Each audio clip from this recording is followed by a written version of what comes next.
Hi guys, and welcome back to another video and an update on our high mileage E92 M3 project. Today we are at our friend's Dream Automotive to dyno the car and see how much power it is making stock. Now, when I've driven the car, it does feel like it's a little bit down on power to me. The plugs haven't been changed for around 30 to 40,000 miles, so I think that's probably why. So what we're going to do is run the car as it is, change the spark plugs, run it again, and then share the results with you.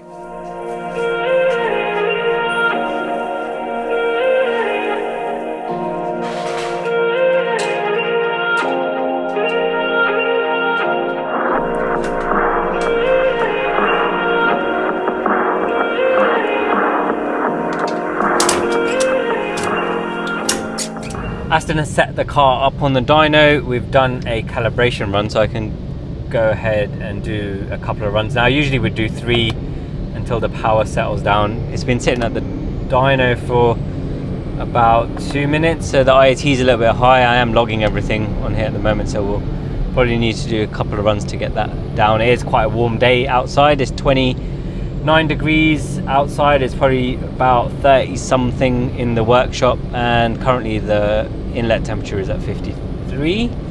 So let's do a run and see how we get on.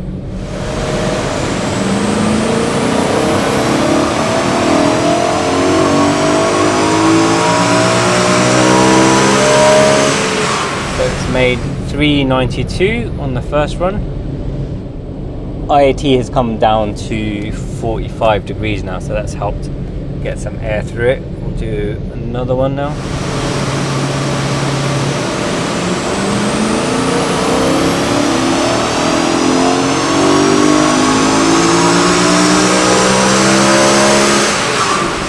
So it's made a little bit more horsepower. That's 396. We'll let the IAT settle a bit and then we'll do another run. It's come down to 43 now, so as the air has been working through the system, the IAT has come down, which is good.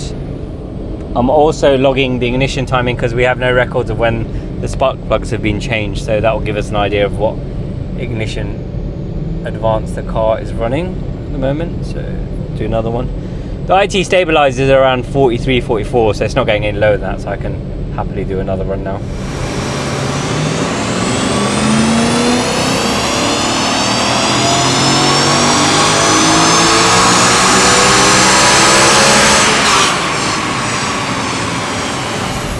.398. I don't think it's going to make much more than that. It's only gone up another 2 horsepower. I'll just do one more run for completion, but I can already see the ignition advance is a little bit low on the logging equipment. We will pull that up afterwards and take a look at it.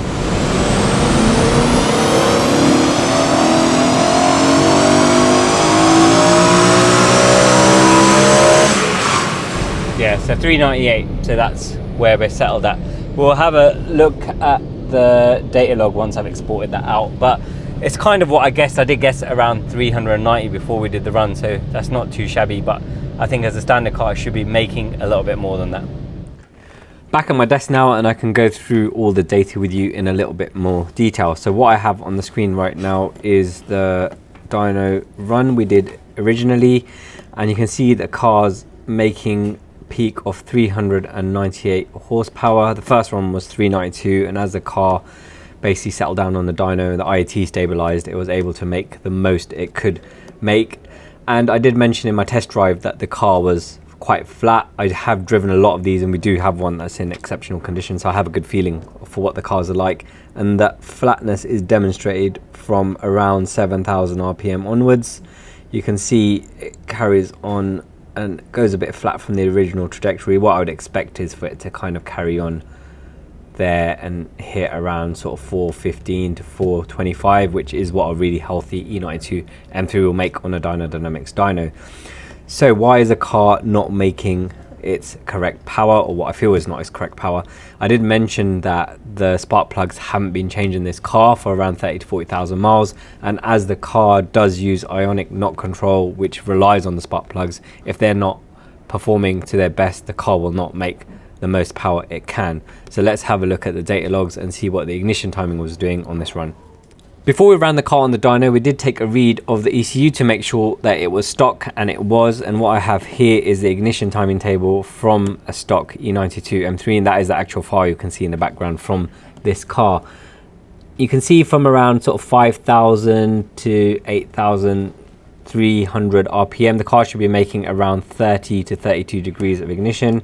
And if I take a look at this data log here, which is referenced against the ignition timing, you can see there it's actually falling quite short of that, and at the end of the rev range it's only making around 24 degrees, and that would explain the low power that we saw on the dyno.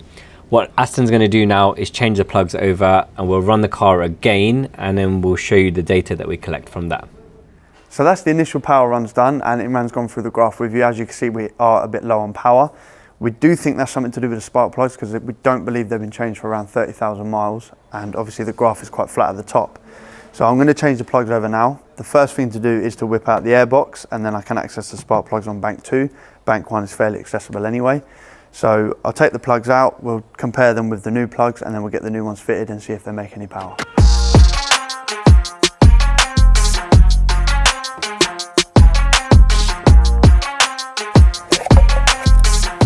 See more now of all the oil leaks. Look. Could be leaking from the breather as well, because that's quite high up. It's around here. Probably worth doing breather seals as well when we change the oil cover gasket.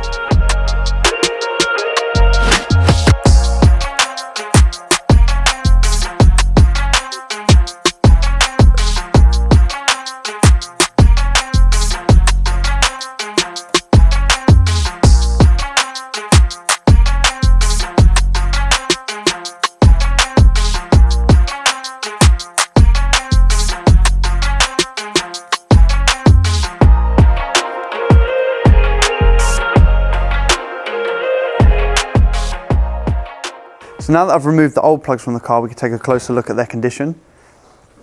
They don't seem to be in fairly bad condition as we expected, because we wasn't getting any misfire on the car. But we do know that the ignition timer was being pulled, so we kind of assume that the plugs are really old.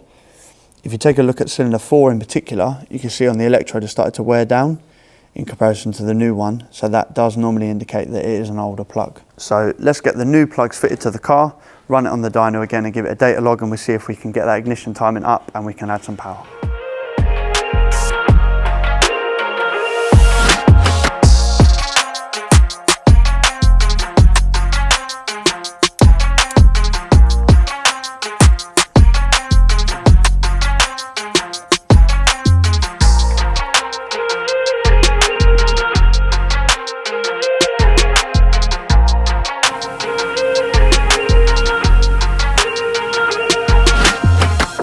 So Aston's changed the plugs in the car. I've got the logger plugged in so we can monitor the ignition advance. I'm going to do a couple of runs now and see where we're at.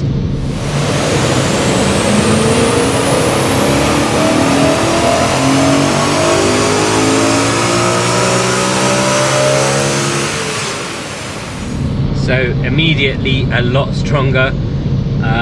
It's made power and torque almost everywhere, and it's currently at 408 bhp. So I'll let the car settle down a little bit and I'll do another run. IT is pretty stable actually, so I can probably just go ahead and do another run now.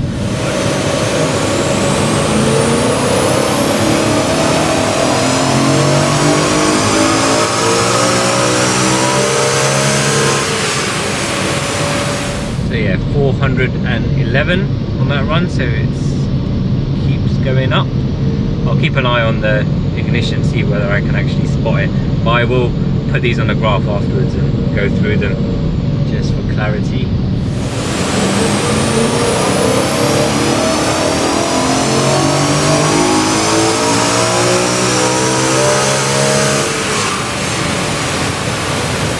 So that's dropped down to 410, so has dropped by down. And what I'll do is I'll let it rest for about 30 seconds. I'll do another one just so we can confirm that's the final figure.